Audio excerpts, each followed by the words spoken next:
माँ के जादुई हीरे। एक समय की बात है कि एक गांव के कस्बे में दो बहनें सीमा और रीना अपनी बीमार माँ के साथ रहती थी।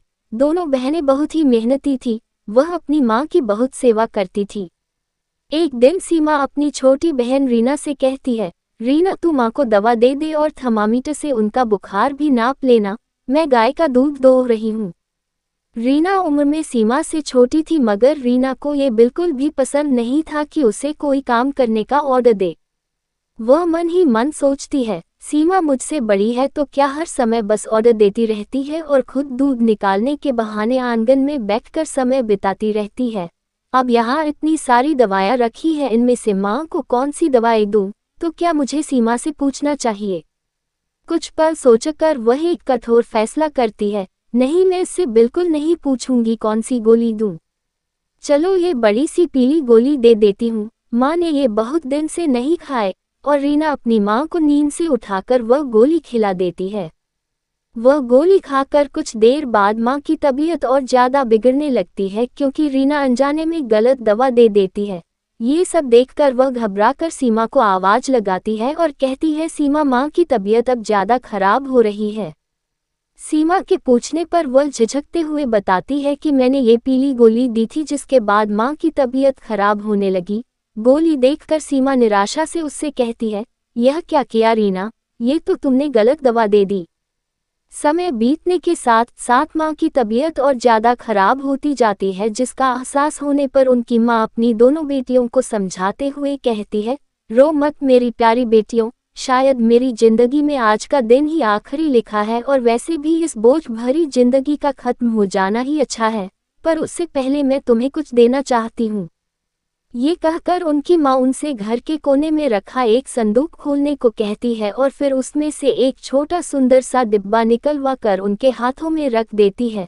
तभी उनकी सांसें उखड़ने लगती है और फिर धीरे धीरे उनका शरीर शांत होने लगता है। उनकी माँ मर चुकी थी। दोनों बहनें बहुत रोती हैं और कहती है, अब इस दुनिया में हमारा सहारा कौन है? रीना कहती है, माँ माफ़ कर दो, मैंने आपको गलत दवा दे दी जिससे आपकी तबीयत इतनी खराब हुई, मुझे माफ़ कर दो माँ। कुछ देर बाद उनका ध्यान उस सुंदर से डिब्बे की तरफ जाता है जो उनकी माँ उन्हें देकर गई थी, और फिर वह दोनों उसे खोलकर देखती हैं। उस डिब्बे से उन्हें एक पत्र और दो पोटली मिलती है, जिसे निकालकर वह बड़ी उत्सुकता से पढ़ती है। पत्र में लिखा था, मेरी प्यारी बेटियों, अब शायद मैं इस दुनिया में नहीं हूँ, और जब तक ये पत्र और पोटलियाँ तुम्हें मिलेगी तुम्हारी शादी की उम्र हो गई होगी। पत्र में आगे लिखा था, इन दोनों पोटलियों में 4 हीरे हैं, जिन्हें लेकर तुम यात्रा पर निकल जाना। रास्ते में तुम्हें जो कोई अच्छा और समझदार युवक शादी योग्य मिले उसे इसमें से एक हीरा दे देना और कहना कि अगर वह इसके 4 हीरे कर लाएगा तो ही तुम उससे शादी करोगी। ये पत्र पढ़ने के पश्चात कुछ दिनों बाद दोनों बहनें माँ के कहे अनुसार शहर की यात्रा पर निकल जाती हैं।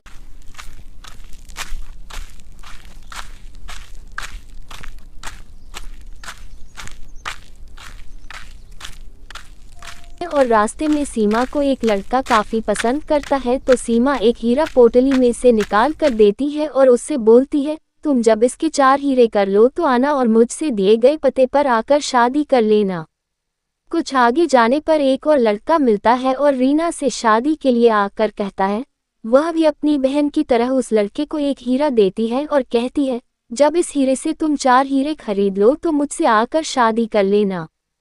इस तरह दोनों बहनें 4 युवकों को वह हीरे दे देती हैं, और उनके हीरे जब खत्म हो जाते हैं तो अपने घर वापस आकर रहने लगती हैं। जब उनकी इस यात्रा को पूरा 1 वर्ष बीत जाता है तो एक दिन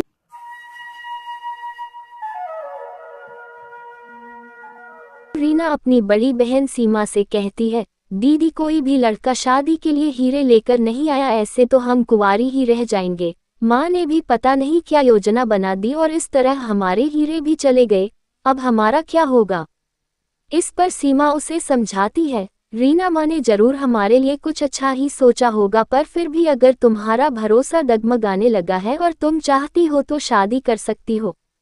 अपनी बहन की यह बात सुनकर रीना चुप हो जाती है और काम में लग जाती है। पर फिर कुछ दिन बाद उनमें से एक लड़का वापस आता है और 4 हीरे दिखाकर सीमा से शादी के लिए कहता है, क्योंकि उसने सीमा को पसंद किया था। कुछ ही दिनों में सीमा की शादी उस युवक है और वह बहुत ही खुश थी।